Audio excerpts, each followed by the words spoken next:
ലോകത്തെ അറിയുന്ന വ്യക്തിയാണ് മഹാത്മാഗാന്ധി. 1869 ഒക്ടോബർ 2 ഗാന്ധി ജനിച്ചു. ലാളിത്യവും സത്യസന്ധതയുമായിരുന്നു അദ്ദേഹം ബാല്യത്തിൽ തന്നെ അദ്ദേഹത്തിൻ്റെ ശക്തി. 1888 അദ്ദേഹം നിയമം പഠിക്കാൻ ലണ്ടനിലേക്ക് പോയപ്പോൾ അവിടെ നിന്ന് അദ്ദേഹം പഠിച്ച് നിയന്ത്രണവും സമയപാലനവും ജീവിതത്തിൽ എത്തിക്സിനും വാല്യൂസിനും പ്രാധാന്യം നൽകേണ്ടതുമാണ്. ഏതൊരു ബിസിനസ്സിനും തുടക്കത്തിൽ തന്നെ പഠനവും ശരിയായ ശീലങ്ങളും ഏറ്റവും വലിയ മൂലധനമാണ്. 1893 അദ്ദേഹം ദക്ഷിണാഫ്രിക്കയിലെത്തിയപ്പോൾ ട്രെയിൻ യാത്രക്കിടെ ഫസ്റ്റ് ക്ലാസ് ടിക്കറ്റ് ഉണ്ടായിട്ടും പുറത്താക്കി കളഞ്ഞത് അദ്ദേഹത്തിൻ്റെ ജീവിതത്തിൽ തന്നെ മാറ്റിമറിച്ചു. അന്ന് ജനിച്ച ആശയമാണ് സത്യാഗ്രഹം. ഒരു സെറ്റ് ബാക്ക് തന്നെ അദ്ദേഹത്തിൻ്റെ ഏറ്റവും വലിയ ബ്രാൻഡ് ഐഡൻറ്റിറ്റിയായി. ബിസിനസ്സിൽ പോലും വെല്ലുവിളികൾ അവസരങ്ങളെ മാറ്റാനാണ് കഴിവുള്ളവർ വിജയിക്കുന്നത്. 1904 അദ്ദേഹം ഇന്ത്യൻ ഓപ്പണിംഗ് എന്ന പത്രം ആരംഭിച്ചു. ജനങ്ങളുമായി തുറന്ന ആശയവിനിമയം നടത്താൻ അത് നമ്മെ പഠിപ്പിക്കുന്നത് കമ്മ്യൂണിക്കേഷനിലുള്ള സുതാര്യതയാണ് വിശ്വാസത്തിൻ്റെ അടിസ്ഥാനം. 1915 ഇന്ത്യയിലേക്ക് തിരിച്ചെത്തിയ ഗാന്ധിജി ചമ്പാരനിലും ഖേദയിലും ചെറുതായി തോന്നുന്ന പ്രസ്ഥാനങ്ങൾ നടത്തി. ചെറിയ പരീക്ഷണങ്ങളിൽ നിന്നാണ് വലിയ വിപ്ലവങ്ങൾ വളർന്നത്.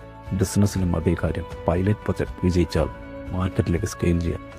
1917 ചമ്പാരൻ സത്യാഗ്രഹം ജനങ്ങളുടെ യഥാർത്ഥ പ്രശ്നങ്ങൾ കേട്ട് അവരെ സംരക്ഷിക്കാനായിരുന്നു. ഇത് നമ്മെ പഠിപ്പിക്കുന്നത് കസ്റ്റമർ പെയിൻ പോയിന്റ് അഡ്രസ് ചെയ്താൽ മാർക്കറ്റ് ഗെയിൻ ചെയ്യാം.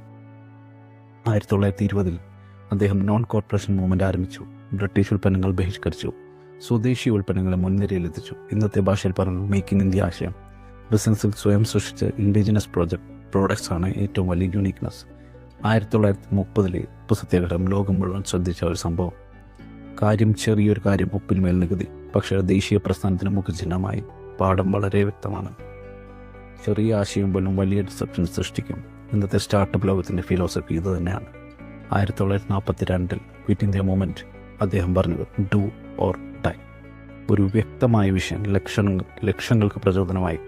ബിസിനസ്സിൽ നമുക്ക് വിഷൻ സ്റ്റേറ്റ്മെൻറ്റ് വ്യക്തമാക്കണം. എംപ്ലോയീസിനും കസ്റ്റമേഴ്സിനും ഇൻവെസ്റ്റേഴ്സിനും പ്രചോദനമാകുന്ന വ്യക്തി. 1947 ഇന്ത്യ സ്വാതന്ത്ര്യം നേടി. ഷോർട്ട് കട്ടുകൾ കൊണ്ടല്ല, ഗാന്ധിജിയുടെ മൂല്യങ്ങൾ കൊണ്ടാണ്. 1948 ഗാന്ധിജി നമ്മെ വിട്ടു പോയെങ്കിലും അദ്ദേഹത്തിൻ്റെ അവസാന സന്ദേശം ഇന്നും ജീവിക്കുന്നു. My life is A message. അദ്ദേഹം പറഞ്ഞൊരു വാക്ക് കസ്റ്റമർ സർവീസിൻ്റെ ഇന്നത്തെ ഏറ്റവും വലിയ പ്രിൻസിപ്പിളാണ്. ഉപഭോക്താവാണ് നമ്മുടെ യജമാനൻ. അദ്ദേഹം നമ്മളെ ആശ്രയിച്ചിട്ടില്ല, നമ്മളാണ് അദ്ദേഹത്തെ ആശ്രയിച്ചിരിക്കുന്നത്. ഗാന്ധിജിയുടെ ജീവിതം നമ്മോട് പറയുന്ന 3 കാര്യങ്ങൾ. ഒന്നാമത് സത്യസന്ധതയാണ്, ദീർഘകാല വിജയത്തിൻ്റെ അടിസ്ഥാനം. രണ്ടാമത് ചെറിയ ആശയങ്ങൾ പോലും ലോകത്തെ മാറ്റും. മൂന്നാമത് വിശ്വാസം തന്നെയാണ് ഏറ്റവും വലിയ സമ്പത്തിൽ. ലാഭം മാത്രം നോക്കുന്ന ബിസിനസ് നിലനിൽക്കില്ല. മൂല്യവും വിശ്വാസവും ചേർന്ന ബിസിനസ് മാത്രമേ തലമുറകളെ കീഴടക്കൂ. ഗാന്ധിജിയുടെ നമ്മളെ പഠിപ്പിക്കുന്നത് അതുതന്നെയാണ്.